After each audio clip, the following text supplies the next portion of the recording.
गुजरात में इस वक्त एक बदलाव की, परिवर्तन की आंधी चल रही है। चारों तरफ लोग बदलाव चाहते हैं। 27 साल के बाद लोग एक नई उम्मीद चाहते हैं, क्योंकि 27 साल में उनको भ्रष्टाचार के और कुशासन के सिवा कुछ नहीं मिला। लोगों ने बड़ा भरोसा करके इन लोगों को 27 साल दिए।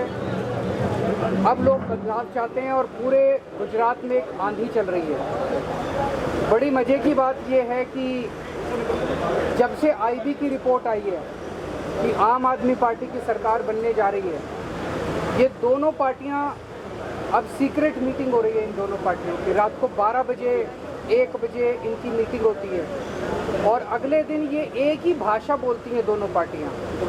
बीजेपी कांग्रेस को गाली नहीं देती, कांग्रेस बीजेपी को गाली नहीं देती, दोनों मिलके आम आदमी पार्टी को और केजरीवाल को गाली देते हैं। एक ही भाषा में दोनों मिलके गाली देते हैं। तो मेरे बीजेपी से 2 प्रश्न हैं। पहला, आपकी और कांग्रेस की क्या सेटिंग है, आप ये बताइए।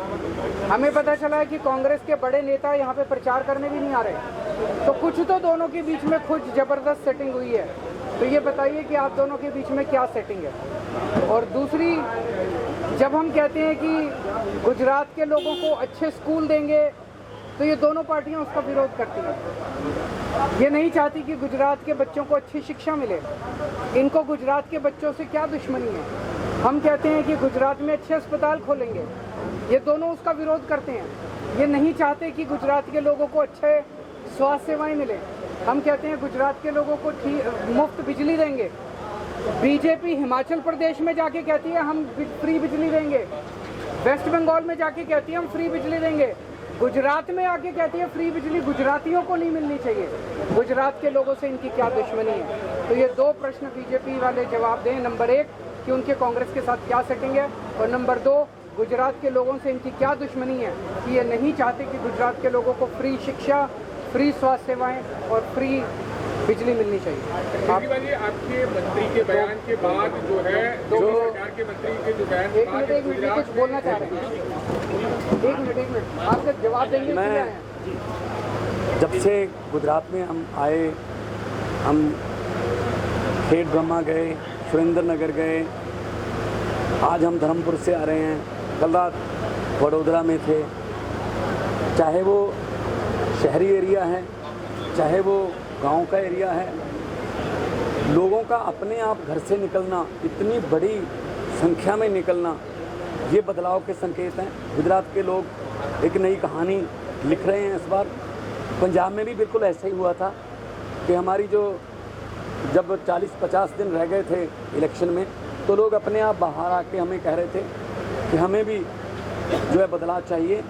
और पारदर्शिता वाली सरकार दिल्ली में, ईमानदारी की सरकार दिल्ली में, और भ्रष्टाचार से मुक्त सरकारें पंजाब और दिल्ली में चल रही हैं। जो भ्रष्टाचार में पैसा जाता था वो लोगों को मिल रहा है, और ये बात इनको हजम नहीं हो रही। इसलिए ये हर रोज़ कोई नया कोई मुद्दा उठा के हमें बदनाम करने की कोशिश करते रहते हैं, अनाप शनाप बोलते रहते हैं। हम स्कूलों की बात करते हैं, हम अस्पतालों की बात करते हैं, हम बिजली की इंफ्रास्ट्रक्चर की बात करते हैं, लेकिन ये एक दूसरे को बांटने की बात करते हैं। मैं तो यही कहूँगा कि राजनीति में अगर आना है तो केजरीवाल की तरह कर असूलों की बात, और राजनीति में अगर रहना है तो केजरीवाल की तरह कर अस्पताल और स्कूलों की बात। और गुजरात के विकास के लिए इस बार लोग वोट करेंगे। पहले लोगों के पास कोई ऑप्शन नहीं थी, पहले लोग सिर्फ ये कहते थे इसको हराना है, जीत कोई मर्जी जाए, लेकिन इस बार ऑप्शन है मशीन में। अब लोग पॉजिटिव वोटिंग करेंगे कि इनको जिताना है, हार कोई मर्जी है।